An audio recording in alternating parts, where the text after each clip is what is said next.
ইসলামের ভাষা অনুযায়ী ফেরেশতারা বলেন, আল্লাহ ওই বান্দার কোনো কিছু চাওয়া নাই, ওই বান্দা শুধু জাহান্নাম থেকে মুক্তি চায়, জান্নাত যেতে চায়, কবরের আযাব থেকে মাফ চায়, গুনাহ মাফ নিতে চায়, আর এটাই শুধু আশা, আর কোনো আশা নাই। আল্লাহ রাব্বুল আলামিন বলেন, সেই ভবানীগঞ্জ বাজারের মধ্যে এই প্ল্যাটফর্মের মধ্যে বসে মনে মনে মুক্তি উচ্চারণ না করলেও হবে, মনে মনে একবার লা ইলাহা ইল্লাল্লাহ ইখলাসের সাথে করেছে, তোমরা ফেরেশতারা সাক্ষী থাকো, কোটি কোটি ফেরেশতা সাক্ষী থাকো, আমি আল্লাহ ওই বান্দার সমস্ত গুনাহ মাফ করে দিলাম। সুবহানাল্লাহ। এটা হাদিস সাক্ষী বললাম তো 3590 নম্বর হাদিস সুনানি তিরমিজি।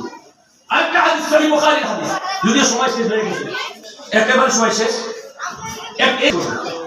সহিহ বুখারীর একবারে সর্বশেষ হাদিস, দুইটা কালিমা আছে, দুইটা বাক্য আছে, যে দুইটা বাক্য প্রত্যেকটা মানুষ আমরা পড়তে পারবো। মোটরসাইকেল ড্রাইভ করতেছি তাও আমরা উচ্চারণ করতে পারবো, রিকশা চালাইতেছি তাও উচ্চারণ করতে পারবো, ধান কাটতেছি তাও উচ্চারণ করতে পারবো। এত সহজ একটা ভাষা আল্লাহ রাব্বুল আলামিন কত সওয়াব দান করেছেন, সেই হাদিসটা পড়লে বুঝবেন।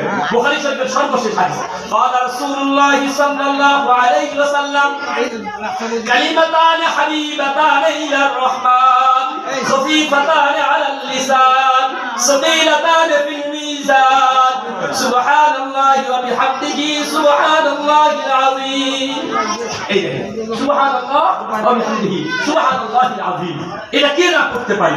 আল্লাহ হাবিব সাল্লাল্লাহু আলাইহি ওয়াসাল্লাম বলেন, দুইটা বাক্য, কালিমাতা, দুইটা বাক্য, হাবিবাতান ইলা রহমান, আল্লাহর কাছে সবচেয়ে বেশি প্রিয়, খফীফাতান আলাল লিসান, আর জবানে উচ্চারণ করা একেবারে সহজ, সতীলাতান ফিল মিজান, মিজানের পাল্লা সওয়াব দিয়া নেকি দিয়া ভরপুর হয়ে যায়। সেই দুইটা বাক্য তোমরা কি জানো? আল্লাহ হাবিব বলেন, সুবহানাল্লাহি ওয়া বিহামদিহি সুবহানাল্লাহি ওয়া বিহামদিহি সুবহানাল্লাহিল আযীম সুবহানাল্লাহি ওয়া বিহামদিহি সুবহানাল্লাহিল আযীম। এই দুইটা বাক্য যদি আমরা সকাল বিকাল যখনই সুযোগ পাই, দুপুরে সুযোগ পাই, ঘুমাইতে গিয়ে সেখানে ঘুম আসতেছে না, সুযোগ পাইলাম, উচ্চারণ করলাম, আল্লাহ হাবিব সাল্লাল্লাহু আলাইহি ওয়াসাল্লাম বলেন, আপনার এই দুইটা বাক্য উচ্চারণের কারণে সওয়াব দিয়ে, ইবাদত দিয়ে, নেকি দিয়ে হাসরের ময়দানে আপনার মিজানের পাল্লা ভরপুর হয়ে যাবে। সুবহানাল্লাহ সুবহানাল্লাহি ওয়া বিহামদিহি সুবহানাল্লাহিল আযীম। আমি আর কথা দীর্ঘায়িত করতে চাই না, যদিও বলেছিলাম যে পাঁচটা জিনিস আছে, যে পাঁচটা জিনিসকে মূল্যায়ন করতে হবে।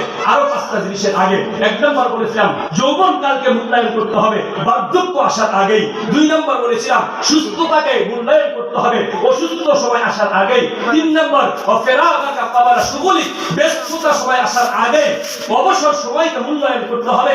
চার নম্বর গিনাকা ক্বাবলা ফাকারি, দরিদ্রতা আসার আগেই তোমার ধনাত্মতাকে মূল্যায়ন করতে হবে। পাঁচ নম্বর ওয়া হায়াতাকা ক্বাবলা মাউতি, তোমার মৃত্যু আসার আগেই তোমার হায়াতকে, তোমার জীবনকে মূল্যায়ন করতে হবে। আল্লাহ রাব্বুল আলামিন আমাদেরকে এই হাদিস অনুযায়ী পাঁচটি বিষয়কে, পাঁচটি জিনিস আসার আগেই মূল্যায়ন করার তৌফিক দান করুন। অল্প সময়ের মধ্যে